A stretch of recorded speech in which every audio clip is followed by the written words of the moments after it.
ராமதாஸ் ஐயா தலைமையில திண்டிவனம் ஓமந்தூர்ல ஒரு செயற்குழு கூட்டம் நடந்திருக்கு. அந்த செயற்குழு கூட்டத்துல என்ன பேசியிருக்காரு ராமதாஸ் ஐயா அப்படின்னா, என்னோட வருத்தத்தை என் வழிய தெரிஞ்சவங்க தான் இந்த கூட்டத்துக்கு வந்திருக்கீங்க அப்படின்னு சொல்லியிருக்காரு.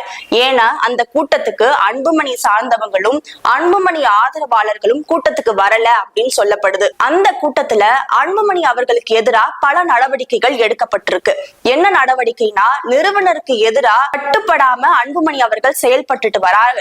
அதனால இதுக்கு கண்டிப்பா அன்புமணி தரப்புல இருந்து வருத்தம் தெரிவிக்கணும்னு அன்புமணி அவர்களுக்கு எதிராக தீர்மானம் நிறைவேற்றப்பட்டிருக்கு அந்த செயற்குழு கூட்டத்துல. இது மட்டும் இல்லாம என்ன சொல்லியிருக்காரு ராமதாஸ் ஐயா அப்படின்னா, வரப்போற 2026 தேர்தல கூட்டணியில தான் சந்திக்க இருக்கிறோம். நமக்கு எந்த தொகுதி கொடுக்கப்படுதோ அதுக்கான வேட்பாளரை தேர்வு செய்வதற்கான வேலைகள்லாம் ஆரம்பிச்சுட்டோம் அப்படின்னு சொல்லியிருக்காரு. சட்டமன்ற தேர்தலுக்கான ஏ ஃபார்ம் பி ஃபார்ம்ல கையெழுத்து போடுறது நான் தான் அப்படின்னு ரொம்ப வீரவசனமா பேசியிருக்காரு ராமதாஸ் ஐயா.